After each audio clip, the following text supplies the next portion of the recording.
Hello everyone, आज हम लोग डिस्कस करने वाले हैं लीड कोड का प्रॉब्लम नंबर 560। प्रॉब्लम का नाम है सब एरे सम इक्वल्स के। इसमें क्या है कि हमें एक एरे दिया हुआ है और एक के की वैल्यू दी हुई है, ठीक है। और इस एरे में से हमें ऐसे कंटिन्यूअस सब एरे चूज करना है जिसका हम ऐड करें तो के की इक्वल हो जाए, ठीक है।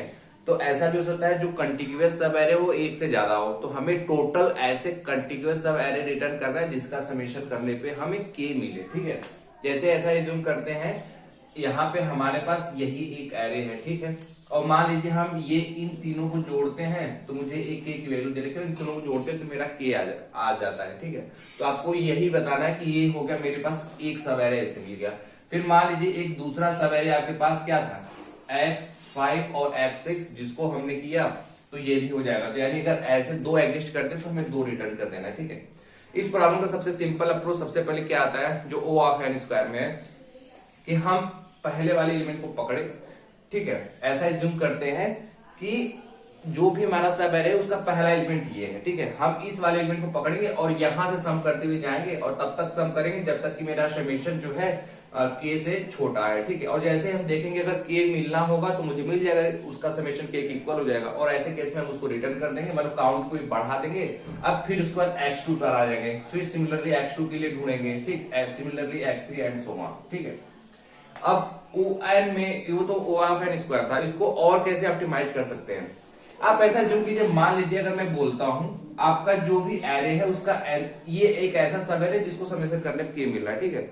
आप इसको ऐसे लिख सकते हैं क्या, यहां का समेशन हम निकाल लें पूरा और इसके पहले का समेशन हम निकाल लें, यानी इसका समेशन माइनस इसका समेशन। अगर ये कर दे तो हमें क्या इसका समेशन पता चल जाएगा। अब देखिए अप्रोच यहीं से क्लिक करता है। जैसे मान लीजिए आंसर का यही मेरा ये तीन पार्ट है, ठीक, ये तीन एरे हैं, तो ये तीन एलिमेंट है, ठीक है। तो हम शुरू से ऐड करते हुए एलिमेंट को यहां तक आ गए, ठीक है। और फिर यहां से स्टार्ट करते हुए यहां तक आ गए, ठीक है। तो यानी इतना समेशन माइनस इतना समेशन कर दूंगा तो ये के इक्वल होना चाहिए, ठीक है। तो यही हम करते हैं। हमारा क्या अप्रोच होगा कि हम एक मैप बना लेंगे और मैप में स्टार्टिंग से सम करते हुए आएंगे और हर एक समेशन को मैप में पुट करते हुए जाएंगे, ठीक है। और जैसे ही समेशन करते हुए हम यहाँ पे आएंगे तो ये हमें क्या दे देगा, इस पूरे का समेशन, ठीक है, इस पूरे का समेशन, ठीक है। और इस पूरे के समेशन में से मान लीजिए इसका समेशन आया पूरा यहां से यहां तक का x, ठीक है। अगर मैं x माइनस के बोलता हूं, ठीक है, x माइनस के मुझे मान लीजिए y दिया, ठीक है। अगर ये y मैप में मेरे ऑलरेडी एग्जिस्ट करता है तो इसका मतलब क्या है, एक नंबर ऐसी एग्जिस्ट करती है। मैं बोल रहा हूं कि अगर मान लीजिए आपका तीन आंसर है, ठीक है, यानी कि ये मान लीजिए आपका k है, इसका समेशन आ रहा है k, ठीक है। तो और ये पूरा समेशन कितना है x, तो ये वाला इतना बचा हुआ समेशन कितना होगा, x माइनस के होगा। तो वही है कि हम स्टार्टिंग से इटरेट करते हुए आएंगे, ठीक है, मैप में। यानी कि हम करंट एलिमेंट के समेशन निकालेंगे और समेशन माइनस के निकालेंगे और फिर देखेंगे जो बचा एलिमेंट को एग्जिस्ट करता है तो यानी कि मेरा आंसर का पार्ट हो जाएगा। इस केस में देखते हैं, जैसे मान लीजिए यहाँ पे हम सबसे पहले मैप बनाएंगे, ठीक है।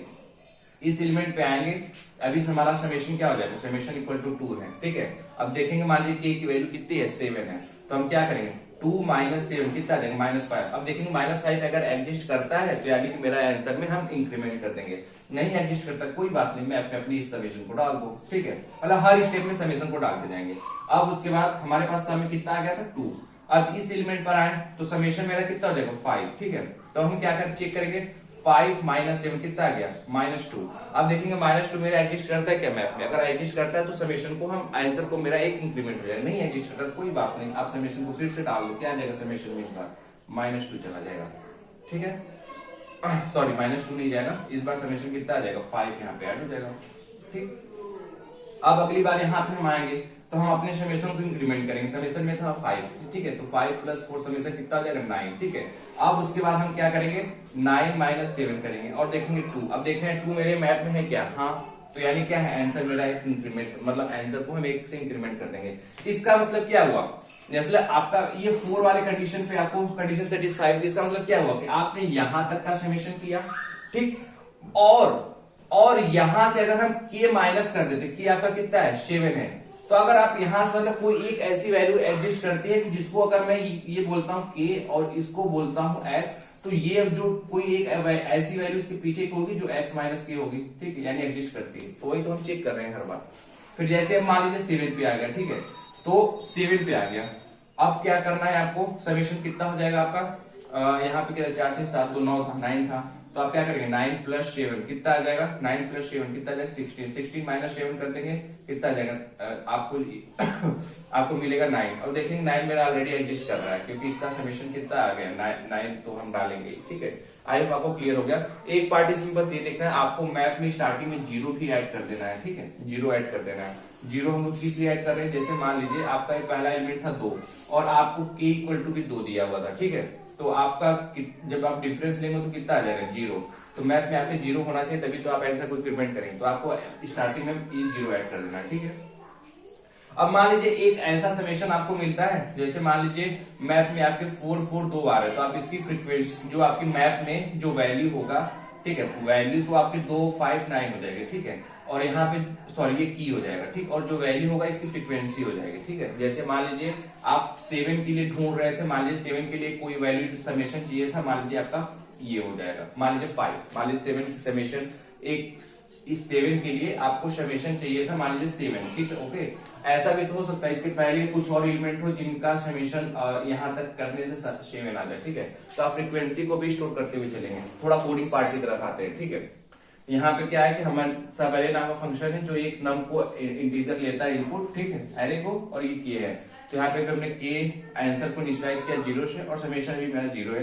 यहाँ पे हमने मैप किया, ठीक है। मैप में सबसे पहले हम 0 डाल दे रहे हैं, ठीक है, 0 विथ देयर फ्रीक्वेंसी, मतलब 0 एक बार आया, ठीक है। और बता दिया कि 0 हम क्यों डाल रहे हैं। जैसे मान लीजिए कि आपका पहला एलिमेंट यही था 2 और आपको 2 ही चाहिए था, ठीक है। तो आप क्या करेंगे 2 माइनस 2 कर देंगे 0। अब देखेंगे आप आपको कितने की रिक्वायरमेंट है 0 समेशन की, और देखेंगे मैप में 0 एग्जिस्ट करता है क्या, तो आपका 0 डालेंगे तभी आंसर का पार्ट आ पाएगा, ठीक। उसके बाद क्या करेंगे हम हर एक एलिमेंट को समेशन को हमने ऐड किया, ठीक है। अब देखेंगे सम माइनस के अगर एग्जिस्ट करता है तो आंसर को हम इंक्रीमेंट कर देंगे कितने से, सम माइनस के। ऐसा भी हो सकता है कि जो ये सम 4 हमको रिक्वायर्ड थे और वो 4 सम हमको 6 बार मिल रहा था, तो क्या है मेरा आंसर कितना, आंसर प्लस इक्वल टू 6 हो जाएगा, ठीक है। और फिर उसके बाद लास्ट में क्या है कि हम अपने समेशन को पुट करेंगे, और नहीं अगर ऑलरेडी एग्जिस्ट कर रहा है तो उसकी काउंट को एक इंक्रीमेंट कर देंगे। इसका मतलब क्या हुआ hm dot get are default, ठीक है। अगर मैप में मेरे कुछ नहीं होगा तो ये 0 यहाँ पे आ जाएगा, ठीक है, 0 प्लस 1 यानी एक फ्रीक्वेंसी के साथ पुट हो जाएगा जब पहली बार एलिमेंट होगा। और अगर वो एलिमेंट अगर मान लीजिए ऑलरेडी आया हुआ है तो उसकी फ्रीक्वेंसी को बस 1 से बढ़ जाएगा, और लास्ट में हम आंसर को रिटर्न कर देंगे, ठीक है। आई होप आपको क्लियर हो गया होगा। कोई डाउट है कमेंट बॉक्स में जरूर मेंशन करें। और अगर हम टाइम कंप्रेशन स्पेस कंप्रेशन की बात करें तो हम यहां से दे सकते हैं ये वाली लूप कितनी टाइम्स चल रही, n टाइम्स चल रही, तो इसकी और कुछ तो है नहीं अंदर, तो इसकी टाइम कॉम्प्लेक्सिटी होगी O ऑफ n। अब स्पेस कॉम्प्लेक्सिटी की बात करें तो आप देखेंगे मैप आपने यही बनाया एक्स्ट्रा स्पेस, और इसमें आप क्या है सारे एलिमेंट को आप पुश कर सकते हैं, मतलब वर्स्ट केस में आपके n एलिमेंट पुश हो सकते हैं, ठीक है, मैप में। तो इसकी टाइम कॉम्प्लेक्सिटी कितनी होगी O ऑफ n, टाइम और स्पेस दोनों O ऑफ n हो गई।